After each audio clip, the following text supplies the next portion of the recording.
Buckle up, because we are diving headfirst into the world of ancient Sumer and those enigmatic Anunnaki figures. Oh, it's a fascinating rabbit hole you sent us down, especially with all the buzz around ancient mysteries these days. It's like that age-old question, where do we come from? It never really goes away, does it? Never, and your sources are a gold mine when it comes to these Anunnaki, these powerful beings, straight out of Sumerian mythology, often depicted with technology that makes you wonder, how did they know that? Right, like we're talking spaceships, advanced knowledge, descriptions of Earth that are surprisingly accurate for being, what, thousands of years old.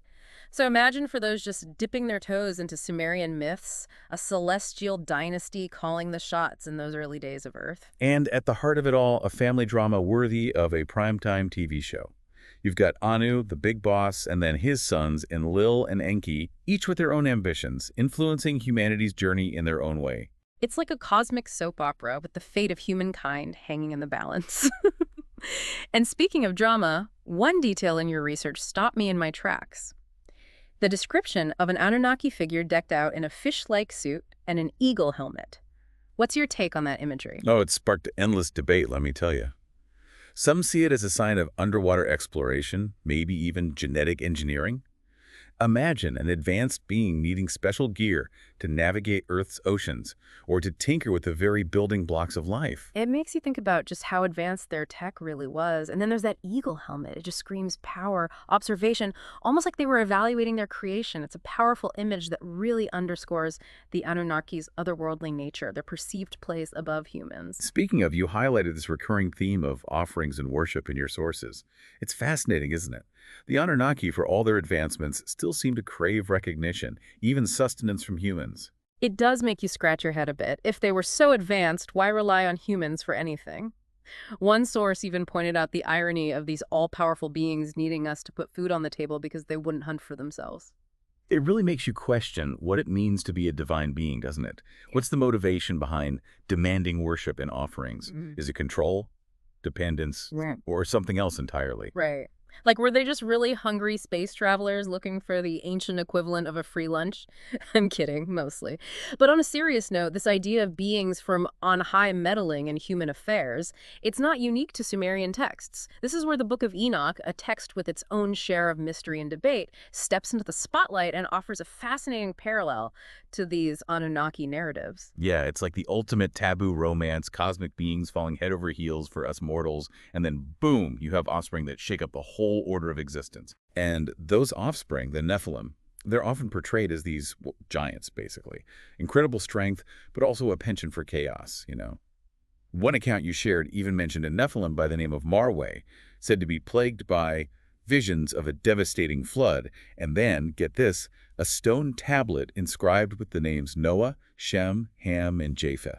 Hold on. That sounds really familiar. Isn't that practically a carbon copy of the story of the flood from the Bible? It's like these ancient stories, different cultures, they're all connected somehow, whispering to each other across millennia. That's the question, isn't it?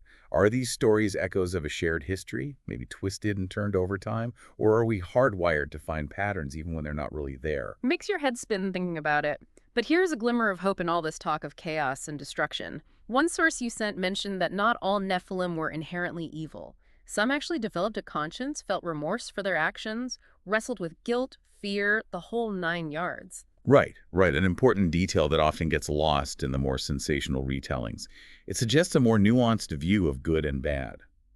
Even beings born from, let's say, unconventional circumstances could still grapple with their conscience and maybe even seek redemption. It's that classic battle between good and evil, but writ large, on a cosmic scale. And instead of clear-cut heroes and villains, we see shades of gray, characters battling their own demons, facing the consequences of their actions. And that complexity is what keeps these stories alive, don't you think? They hold up a mirror to our own nature, to our capacity for both incredible love and terrible disruption. No doubt. A reminder that the line between good and evil can be blurry, and that even when things seem bleak, there's always that possibility of hope, of redemption. But let's get real for a second. We're dealing with ancient texts, fragments of stories passed down through countless generations, translated, reinterpreted, who knows how many times. We don't exactly have a clear and undisputed account of what really went down, do we? You're right to be skeptical. We have to remember that these ancient texts are open to interpretation, shaped by the people who wrote them down, translated them, analyzed them. They all have their own perspectives. So how do we even begin to separate fact from fiction as modern-day explorers navigating this maze of ancient myths and interpretations? It's easy to get lost in the weeds. It's like we're trying to put together a puzzle, but half the pieces are missing and the other half might be from a different box altogether. It really is a case of more questions than answers. So where do we even start?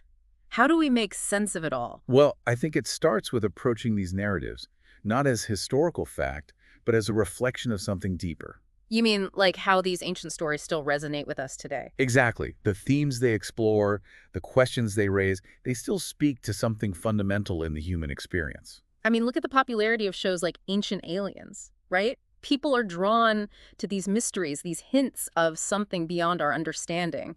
It's that age-old fascination with the unknown, the desire to connect with something bigger than ourselves.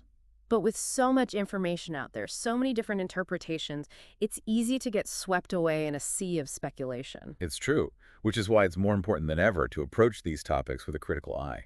You mean, don't just take everything at face value? Exactly. Question your sources, consider different perspectives, be willing to acknowledge when something seems a little too far-fetched.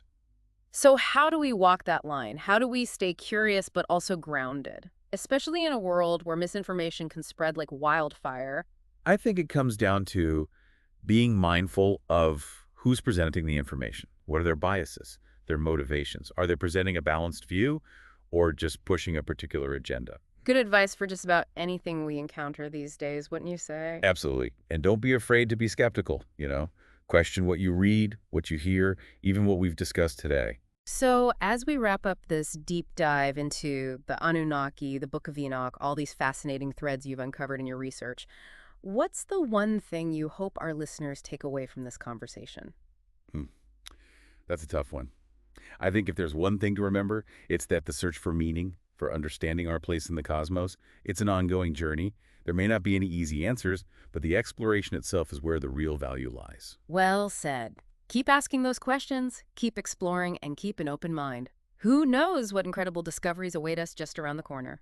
Thanks for listening, everyone, and until next time, keep diving deep.